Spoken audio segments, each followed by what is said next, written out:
બોલીએ દશા માત કી જય.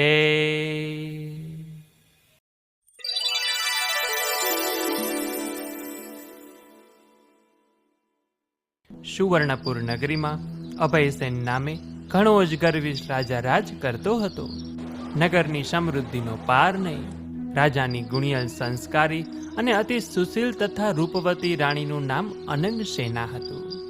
રાણી ઘણી જ નમ્ર અને ધર્મિષ્ઠ હતી. ઘણીવાર રાજાને અહંકાર ન કરવા સમજાવતી, પણ રાજાએ કદી વાત સાંભળતો નહીં. એક દિવસની વાત છે. રાજમહેલના ઝરૂખે બેઠેલી રાણી નદીના કિનારે સ્ત્રીઓને વ્રત કરતી જોઈ. તેથી રાણીએ તરત જ દાસીને આજ્ઞા આપી કે નદી કિનારે તે સ્ત્રીઓ ટોળે મળીને શું કરે છે, કયા દેવીની પૂજા કરે છે તે જાણી લાવો. દાસી તો દોડતી દોડતી સ્ત્રીઓ પાસે ગઈ અને પૂછવા લાગી કે તમે આ શું કરો છો? ત્યારે એક સ્ત્રીએ જવાબ આપતા કહ્યું કે અમે મા દશામાનું વ્રત કરીએ છીએ. આ વ્રતની વિધિ એવી છે કે સૂતરના 10 તાર લઈ 10 ગાંઠ વાળવાની, ગાંઠે ગાંઠે કંકુના ચાંદલા કરવાના. ત્યારબાદ ક્યારે વ્રત કરવાનું, કેવી રીતે કરવાનું, સર્વે વિગતવાર વ્રતની માહિતી આપી. દાસીએ મહેલમાં આવીને રાણીને બધી વાત કરી. ધાર્મિક સ્વભાવની રાણીને પણ આ વ્રત કરવાની ઈચ્છા થઈ અને મનથી વ્રત કરવાનું નક્કી કર્યું. એણે રાજાને આ વાત જણાવી તો અહંકારી રાજાએ ના પાડી દીધી કે આ વ્રત તો ગરીબ ગુરખા માટે છે.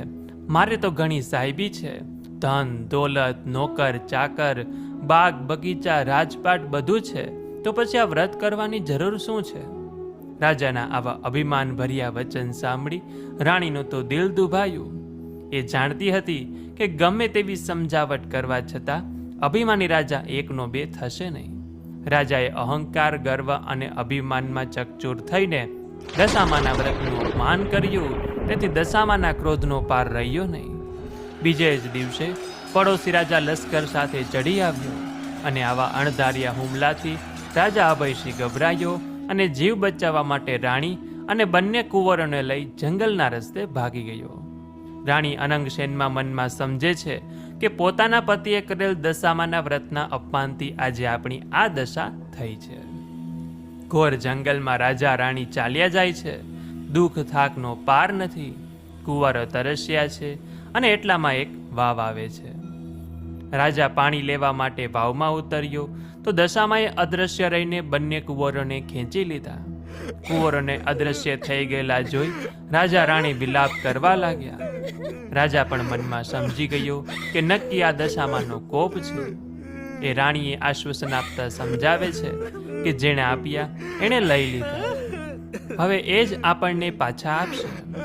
રુદન કરતી રાણીને સમજાવતો રાજા આગળ ચાલ્યો અને હવે થાકના લીધે બંનેથી ચલાતું પણ નથી. રસ્તામાં એક વાડી આવે છે. રાજાને થયું કે હાશ, બે ઘડી વિસામો તો મળશે. પણ રાજાએ વાડીમાં જેવો પગ મૂક્યા તો ખીલેલા ફૂલો કરમાઈ ગયા. વાડીનો માળી પણ વિચાર કરવા લાગ્યો કે નકિયા માણસ પાપી પગલાનો છે. તેથી માળી લાકડી લઈને રાજા રાણીને મારવા દોડ્યો. રાજા રાણી ત્યાંથી માંડ માંડ બચીને ભાગ્યા અને જીવતી હતાશ થઈ ભિખારી જેવી હાલતમાં બંને એક નગરમાં આવ્યા.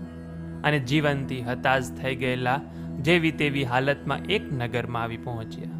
એ નગર રાજાની બહેનનું હતું. રાજાને આશા હતી કે બહેન જરૂર આશરો આપશે.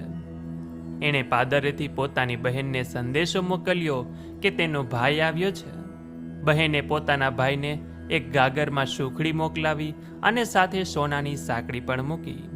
સોનાની ગાગર પિત્તળની બની ગઈ, સુખડી ઈંટના કટકા બની ગઈ અને સોનાની સાંકળીના બદલે ફૂફાડા મારતો કાળો નાગ નીકળ્યો. રાજા વિચાર કરે છે કે મારી સગી બહેન મને મારી નાખવા આવું ન કરે. નક્કી આ પણ દશામાના કોપને કારણે જ થયું છે. આવો વિચાર કરી રાજાએ ગાગર ત્યાં જ દાટી દીધી અને રાણીને લઈને આગળ ચાલ્યો. ચાલતા ચાલતા એક નદી આવી. નદીના કાંઠે ચીબડાની વાડી છે. રાજા બે હાથ જોડીને વાડાના માલિકને કરગરવા લાગ્યો કે ભાઈ, 7 દિવસના ભૂખ્યા છીએ, દયા કરીને એક ચીબડું આપ. ખેડૂતે દયા કરીને એક ચીબડું આપ્યું. રાજાએ નક્કી કર્યું કે આગળ જઈને થોડો વિશ્રામ કર્યા પછી ચીબડું ખાશું અને ભૂખ મટાડશું. પૂર્વે બન્યું એવું કે ગામના રાજાનો કુંવર 2 દિવસ પહેલા રિસાઈને ભાગી ગયો હતો અને તેનો એક સિપાઈ કુંવરની શોધમાં નીકળ્યો હતો. દશામાના કોપના કારણે રાજાના હાથમાં જે સીકડું હતું એ કુંવરનું માથું બની ગયું અને એ માથા પર સિપાઈની નજર પડતા રાજાને પકડી લઈ તેને નગરમાં લઈ ગયા. નગરના રાજાને બધી વાત કરી અને રાજાએ પોતાના કુંવરની હત્યા કરવા બદલ અભયસેનને કાળકોટડીમાં હુકમ કરી બંદીખાનામાં નાખી દીધો. રાજા વગર વાકે કેદ થયો, તેથી રાણી અનંગસેના પર દુઃખનો પહાડ તૂટી પડ્યો. એ રોજ જંગલમાં જતી, લાકડાનો ભારો લઈ આવતી, વેચીને જે પૈસા મળે એમાંથી પેટનો ખાડો પૂરે. આમ દિવસો પસાર થવા લાગ્યા.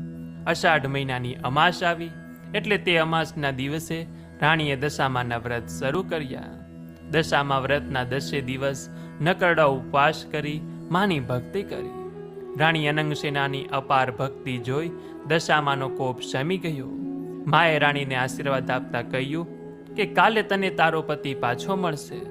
અને એ જ રાત્રે દશામાએ નગરના રાજાને સ્વપ્નમાં જઈ આદેશ આપ્યો કે તે નિર્દોષ માણસને કેદમાં પૂર્યો છે. તારો કુંવર તો તેના મોસાળમાં લીલા લેર કરે છે અને કાલ સવારે પાછો આવી જશે. સવાર પડતા જ દશામાની કૃપાથી કુંવર પાછો આવ્યો અને રાજાએ જાતે જઈને અભયસેનને બંદીખાનામાંથી મુક્ત કરી ક્ષમા માગી. એટલું જ નહીં પણ ખૂબ ધન પણ આપ્યું. રાજા રાણી સુવર્ણપુર આવવા નીકળ્યા. રસ્તામાં બહેનનું નગર આવ્યું. રાજાને પેલી ગાગર સોનાની બની ગઈ હતી. ગાગરમાં સોનાની સાંકળ અને સુખડી હતી અને એટલામાં બહેન પણ આવી આગ્રહ કરીને ભાઈ ભાભીને ઘેર લઈ ગઈ. 2 દિવસ રોકાઈને રાજા રાણી આગળ ચાલ્યા. રસ્તામાં ફરી તે વાવ આવી. જોયું તો વાવના કાંઠે દશામાં વૃદ્ધ ડોશીનું રૂપ ધારણ કરીને બેઠા છે. બંને કુંવરો પણ ત્યાં બેઠા છે અને રાજા રાણી તરત જ માતાજીને ઓળખી ગયા અને લાકડીની જેમ માના પગમાં પડ્યા. દશામાએ તેના અસલ સ્વરૂપમાં આવી દર્શન આપતા કહ્યું કે રાજા, તે અભિમાન આણીને મારા વ્રતનું અપમાન કર્યું હતું, તેથી તારા પર હું કોપાયમાન થઈ હતી. પણ હવે તારો ગર્વ ગળી ગયો છે. વળી તારી રાણીએ ભાવથી મારું વ્રત કર્યું છે, તેથી હું પ્રસન્ન થઈ છું. તારું રાજ તને પાછું મળી જશે. માં માં કરતો રાજા અભયસેન દશામાના પગમાં આડોટી બોલ્યો કે માં, હે દયાળી, કળિયુગમાં તમારી કસોટીમાંથી કોઈ પાર ઉતરી શકશે નહીં, માટે આવો કોપ કદી કરશો નહીં. દશામાં મીઠા સ્વરમાં બોલ્યા કે તારી વાત કબૂલ કરું છું. કળિયુગમાં જે કોઈ મારી કથા સાંભળશે કે સંભળાવશે તેની દશા સદાય સારી રહેશે. અને આમ કહી દશામાં અદ્રશ્ય થઈ ગયા. રાજા રાણી બંને કુંવરો સાથે પોતાના રાજ્યમાં આવ્યા અને અભયસેનના સેનાપતિ પડોશી રાજાને હરાવીને રાજ પાછું મેળવ્યું. અને રાજા રાણી ફરીથી આનંદપૂર્વક દિવસો પસાર કરવા લાગ્યા. અને હવે તો રાજા અને રાણી બંને આ દશામાનું વ્રત કરે છે, દશામાની સેવા પૂજા કરે છે. હે દશામાં, તમે જેવા રાજા રાણીને ફળ્યા એવું જ તમારું વ્રત કરનાર, વાર્તા સાંભળનાર, કથા વાંચનાર, સાંભળનાર, આ વિડીયો જોનાર, સાંભળનાર સર્વે કોઈને ફળજો. બોલીએ દશા માત કી જય.